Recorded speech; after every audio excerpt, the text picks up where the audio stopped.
স্বামীর গোপনাঙ্গ কেটে হাসপাতালে ভর্তি করলেন স্ত্রী। যশোরে তুচ্ছ ঘটনায় স্বামীর বিশেষ অঙ্গ ব্লেড দিয়ে জখম করেছেন এক নারী। পরে নিজেই স্বামীকে গুরুতর অবস্থায় যশোর জেনারেল হাসপাতালে ভর্তি করান। রোববার দুপুর 12টার দিকে এই ঘটনা ঘটে। আহত মইনুল হক রশি নড়াইলের লক্ষ্মীপাশা এলাকার তৌহিদুল হকের ছেলে।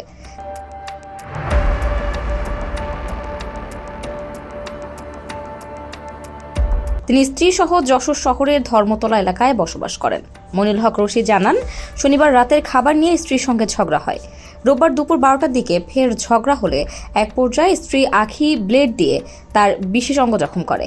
এতে তার বিশেষ অঙ্গের উপরিভাগে ক্ষত হয়। এরপর স্ত্রী তাকে হাসপাতালে এনে ভর্তি করেন। তিনি বলেন, আমার স্ত্রীর মাথায় একটু সমস্যা আছে, হুটহাট অনেক কিছু করে ফেলে। অভিযুক্ত আখি জানান, প্রেমের সম্পর্কের সূত্র ধরে তাদের 5 বছর আগে বিয়ে হয়েছে।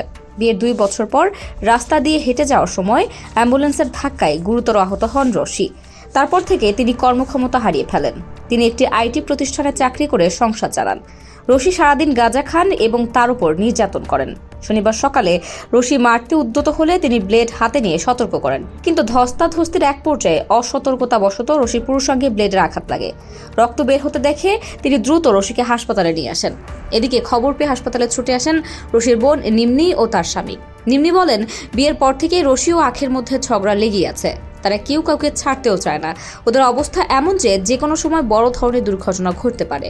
এ বিষয়ে সার্জারি বিভাগের চিকিৎসক শিশির বিন লতিফ জানান, আহত রশির বিশেষ অঙ্গের উপরিভাগের মাংস কেটে গেছে, তবে প্রস্রাবনালী ক্ষতিগ্রস্ত হয়নি। তিনি আশঙ্কামুক্ত, তাকে পর্যবেক্ষণে রাখা হয়েছে।